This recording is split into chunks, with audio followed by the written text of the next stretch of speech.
38वां अध्याय। Luther Burbank, गुलाबों के बीच एक संत। उन्नत किस्म के पौधे तैयार करने का रहस्य वैज्ञानिक ज्ञान के अलावा एक और भी है, वह है प्रेम। लूथर बरबैंक ने ज्ञान के ये शब्द तब कहे जब मैं कैलिफोर्निया में सेंटे रोजा स्थित उनके बगीचे में उनके साथ टहल रहा था। मनुष्य के खाने योग्य नागफनी की एक क्यारी के पास हम रुक गए। उन्होंने आगे कहा, जब मैं कांटा रहित नागफनी की नस्ल तैयार करने का प्रयोग कर रहा था, तब मैं प्रायः इन पौधों के साथ बातें किया करता था ताकि प्रेमपूर्ण स्पंदन पैदा हो सके। मैं उनसे कहता, तुम्हें किसी प्रकार का भय रखने की आवश्यकता नहीं है। आत्मरक्षा के लिए तुम्हें इन कांटों की आवश्यकता नहीं है। मैं तुम्हारी रक्षा करूंगा। और धीरे धीरे रेगिस्तान का यह उपयुक्त पौधा इस कंटक विहीन नस्ल के रूप में उभर आया। मैं इस चमत्कार पर मुग्ध रह गया। प्रिय लूथर, कृपया माउंट वॉशिंगटन के अपने बगीचे में लगाने के लिए इस नागफनी के कुछ पत्ते मुझे प्रदान करें। निकट ही खड़ा एक माली कुछ पत्ते काटने के लिए आगे बढ़ा ही था कि लूथर ने उसे रोक दिया। स्वामी जी के लिए मैं स्वयं ही पत्ते काट देता हूं। उन्होंने मुझे 3 पत्ते दिए, जिन्हें बाद में मैंने अपने बगीचे में लगाया। उन्हें पौधे बनकर बढ़ते और फिर विशाल झाड़ी के रूप में परिवर्तित होते देखकर मैं खूब आनंदित होता था। इस महान उद्यान विज्ञानी ने मुझे बताया कि उनकी प्रथम उल्लेखनीय सफलता थी बड़े आकार का वह आलू जिसे उनके ही नाम पर अब बरबैंक आलू कहा जाता है। अपनी असीम प्रतिभा और अथक परिश्रम से उन्होंने प्रकृति के पौधों को वर्ण संकर के द्वारा अधिक उन्नत कर सैकड़ों नई प्रजातियां संसार को दी हैं। नई बरबैंक किस्म के टमाटर, मक्का, squash, cherry, plums, nectarine, berry, poppy, lily, गुलाब। मैंने अपना कैमरा साथ लिया। जब लूथर मुझे अखरोट के उस प्रसिद्ध पेड़ के पास ले गए जिसे तैयार करके उन्होंने सिद्ध कर दिया कि नैसर्गिक क्रम विकास की गति को बहुत अधिक भी बढ़ाया जा सकता है, उन्होंने कहा, केवल 16 वर्षों में यह पेड़ भरपूर फल देने लग गया। किसी प्रकार की सहायता के बिना नैसर्गिक क्रम के अनुसार फल देने में इसे इससे दुगना समय लगता। इतने में बरबैंक की छोटी सी दत्तक पुत्री अपने कुत्ते के साथ उछलती कूदती बगीचे में आई। उसकी ओर हाथ दिखाते हुए प्रेम से लूथर ने कहा, यह मेरा मानव पौधा है। सारी मानव जाति को अब मैं एक विशाल वृक्ष के रूप में ही देखता हूं, जिसे अपने उच्चतम विकास के लिए केवल प्रेम, खुली हवा और खुली जगह का प्राकृतिक वरदान तथा बुद्धि का उपयोग कर चुन चुनकर संकरित किए जाने की आवश्यकता है। मैंने स्वयं अपने जीवन काल में ही पौधों के विकास की ऐसी आश्चर्यजनक प्रगति देखी है कि मुझे यह दृढ़ आशा हो गई है कि यदि बच्चों को सादगी और विवेक के साथ जीना सिखाया जाए तो यह संसार शीघ्र ही स्वस्थ और सुखी बन जाएगा। हमें प्रकृति और प्रकृति के सृष्टा ईश्वर की ओर लौटना ही होगा। लूथर, रांची के मेरे विद्यालय में खुले आकाश के नीचे चलते कक्षा वर्गों को और आनंद एवं सादगी से भरे वातावरण को देखकर आप अत्यंत आनंदित होंगे। मेरे शब्दों ने उनके हृदय के सबसे नाजुक तार को छेड़ दिया। बच्चों की शिक्षा उनका सबसे प्रिय विषय था। उन्होंने मुझ पर प्रश्नों की झड़ी लगा दी। उनकी गहरी शांत आंखों में उत्सुकता चमक रही थी। अंत में उन्होंने कहा, आपके विद्यालय जैसे विद्यालयों से ही भावी युग के लिए कोई आशा की जा सकती है। प्रकृति से दूर और स्वतंत्र व्यक्तित्व के विकास का बचपन में ही गला घोट देने वाली हमारी वर्तमान शिक्षा पद्धतियों के विरुद्ध मेरे हृदय में विद्रोह है। शिक्षा विषयक आपके व्यावहारिक आदर्शों के साथ मैं पूर्ण अंतःकरण से सहमत हूं। जब मैं उस विनम्र संत से विदा लेने लगा तो उन्होंने एक छोटी सी पुस्तक पर अपने हस्ताक्षर कर दिए और वह पुस्तक मुझे भेंट कर दी। The training of the human plant पर यह मेरी पुस्तक है। नए प्रकार के प्रशिक्षण के निर्भय प्रयोगों की आवश्यकता है। कभी कभी दुस्साहसी प्रयोगों से ही फलों और फूलों के सर्वोत्तम गुण प्रकट करने में मुझे सफलता मिली है। इसी प्रकार बच्चों की शिक्षा के भी अधिक प्रयोग होने चाहिए और वे प्रयोग अधिकाधिक साहसी होने चाहिए, उन्होंने कहा। मैंने उनकी छोटी सी पुस्तक को उसी रात अत्यंत उत्सुकता के साथ पढ़ा। उनकी दृष्टि मानव जाति के उज्जवल भविष्य की कल्पना कर रही थी। उन्होंने लिखा था, इस पृथ्वी पर सजीव वस्तुओं में सबसे सिद्धि और बदलने में सबसे कठिन वस्तु वह पौधा है जिसकी प्रवृत्तियां स्थिर हो गई हों। याद रखिए कि इस पौधे ने अपने स्वतंत्र व्यक्तित्व की युग युगांतर से रक्षा की है। यह पौधा वह चीज है जिसकी उत्पत्ति की खोज करते करते यदि हम समय में अनादिकाल तक पीछे चले जाएं, तो पता चलेगा कि इसकी उत्पत्ति शायद चट्टानों से हुई थी और कल्पनातीत रूप से इतने दीर्घ काल में शायद इसमें कोई बड़ा परिवर्तन नहीं हुआ। क्या आप ऐसा समझते हैं कि इतने युग युगांतरों में विशिष्ट गुणधर्मों की या प्रवृत्तियों की बार बार पुनरावृत्ति होने के बाद भी पौधे में अपनी दृढ़ इच्छा शक्ति नहीं आ जाती, यदि आप उसे इच्छा शक्ति कहना चाहें? और यह इच्छा शक्ति भी इतनी दृढ़ कि जिसकी तुलना नहीं हो सकती। बल्कि ताड़ के पेड़ की कुछ जातियों जैसे कई प्रकार के वृक्ष ऐसे हैं जिनमें कोई मानवीय शक्ति आज तक कोई परिवर्तन नहीं ला सकी। पेड़ पौधों की इच्छा शक्ति के सामने मनुष्य की इच्छा शक्ति कुछ भी नहीं है। फिर भी देखो, इस पौधे की आजीवन जिद केवल उसके साथ एक नए जीवन को जोड़ देने से कैसे टूट जाती है। केवल उस पर कलम बांध देने से, उसमें संकर करने से उसके जीवन में कैसा पूर्ण और शक्तिशाली परिवर्तन आता है। और जब उसकी जिद टूटकर उसमें यह परिवर्तन आ जाता है, तब वहां से आगे उसकी हर पीढ़ी में धैर्य के साथ देखरेख और अच्छे पौधों को चुनते जाकर उसमें आए परिवर्तन को स्थिर और दृढ़ कर दो। और इस प्रकार यह नई प्रजाति अपना मार्गक्रमण शुरू करती है और फिर कभी पीछे मुड़कर नहीं देखती, अपने पुराने स्वरूप पर नहीं जाती। उसकी दृढ़ इच्छा शक्ति आखिर टूट जाती है और वह परिवर्तित हो जाता है।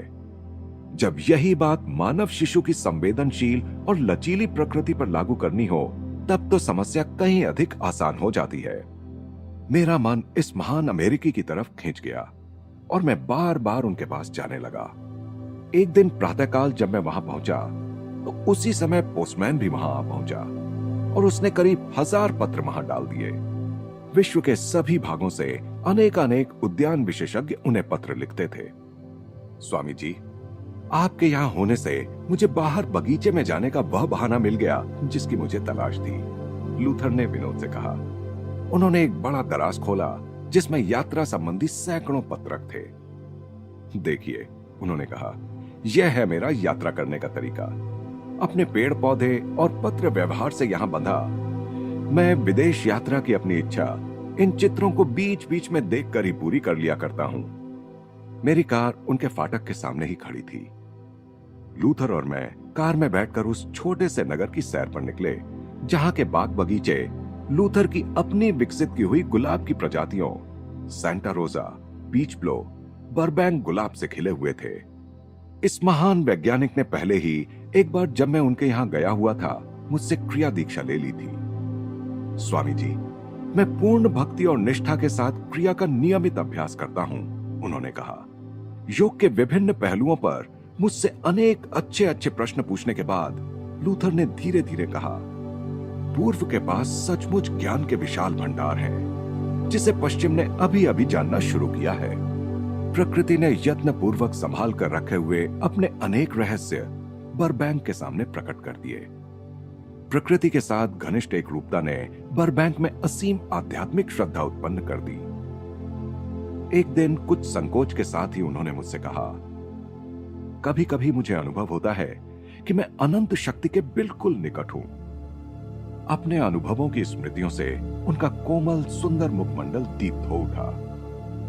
तब मैं अपने आसपास के बीमार लोगों को और पौधों को भी स्वस्थ कर सकने में समर्थ होता हूं। फिर उन्होंने मुझे अपनी मां के बारे में बताया, जो धार्मिक प्रवृत्ति की निष्ठावान ईसाई महिला थी। लूथर ने कहा, मां की मृत्यु के बाद अनेक बार वे मेरी अंतर्दृष्टि के सामने प्रकट हुई हैं और मेरे साथ उन्होंने बातचीत भी की है। हम लोग अनिच्छा पूर्वक ही उनके घर की ओर वापस मुड़े, जहां हजारों पत्र उनकी प्रतीक्षा कर रहे थे। रास्ते में मैंने कहा, लूथर, अगले महीने से मैं पूर्व और पश्चिम के ज्ञान को लोगों तक पहुंचाने के लिए एक पत्रिका शुरू कर रहा हूं। पत्रिका के लिए कोई अच्छा नाम चुनने में मेरी मदद कीजिए। हमने कुछ नामों की थोड़ी देर चर्चा की और अंत में ईस्ट वेस्ट नाम पर दोनों सहमत हो गए। जब हमने उनके अध्ययन कक्ष में प्रवेश किया, तो उन्होंने विज्ञान और सभ्यता पर लिखा अपना एक लेख मुझे दिया। मैंने कृतज्ञतापूर्वक कहा, यह ईस्ट वेस्ट के प्रथम अंक में छपकर आएगा। जैसे जैसे हमारी मित्रता गहरी होती गई, मैं बर्बैंक को अपना अमेरिकन संत कहने लगा। ईसा के शब्दों को उद्धृत कर मैं कहता, इस मनुष्य को देखो, इसमें कोई छल कपट नहीं है। उनका हृदय अथाह गहरा था। विनम्रता, धैर्य और त्याग का उस हृदय को दीर्घ अभ्यास था। गुलाबों के बीच में स्थित उनका घर अत्यंत सादा था। विलासिता की निरर्थकता एवं अपरिग्रह के आनंद का उन्हें ज्ञान था। एक वैज्ञानिक के रूप में हुई अपनी ख्याति को वे जिस विनयशीलता के साथ वहन करते थे, उसे देखकर मुझे बारंबार उन वृक्षों की याद आती थी जो पके फलों के भार से झुक जाते हैं। केवल फलहीन वृक्ष ही वृथा अभिमान के साथ सिर ताने खड़े रहते हैं। 1926 में जब मेरे इस प्रिय मित्र का निधन हुआ, तब मैं न्यूयॉर्क में था। अश्रुपात करते हुए मैं सोच रहा था, उन्हें केवल एक बार देखने के लिए मैं यहां से सेंटा रोजा तक खुशी खुशी पैदल चला जाऊंगा। स्वयं को अपने कमरे में बंद कर 24 घंटे में एकांत में रहा। न अपने सचिवों से मिला और न मुझसे मिलने के लिए आने वालों से। दूसरे दिन मैंने लूथर के एक बड़े फोटो के सामने उनके लिए वैदिक रीति से तर्पण किया।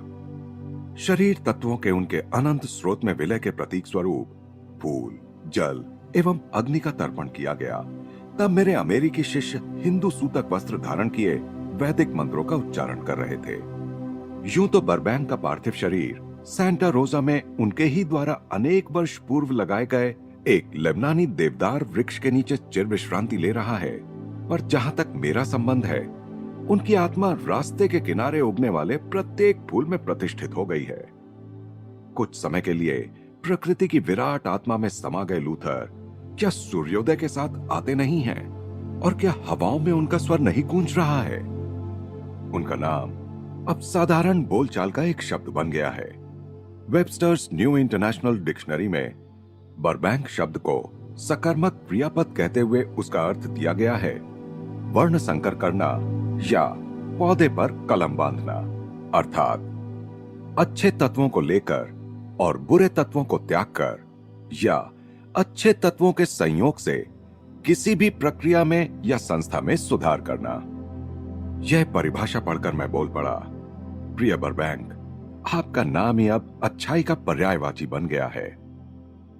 लूथर बर्बैंक द्वारा लिखा गया एक पत्र। लूथर बर्बैंक, सेंटा रोजा, कैलिफोर्निया, संयुक्त राज्य अमेरिका, 22 दिसंबर 1924।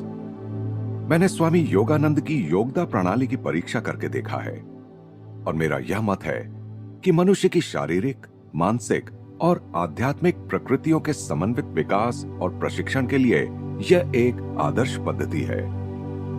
स्वामी जी का उद्देश्य विश्व भर में आदर्श जीवन प्रणाली की शिक्षा देने वाले विद्यालयों की स्थापना करना है, जिनमें शिक्षा केवल बौद्धिक विकास तक ही सीमित नहीं रहेगी, बल्कि उसमें शरीर, इच्छा शक्ति और अनुभूतियों के प्रशिक्षण का भी समावेश रहेगा।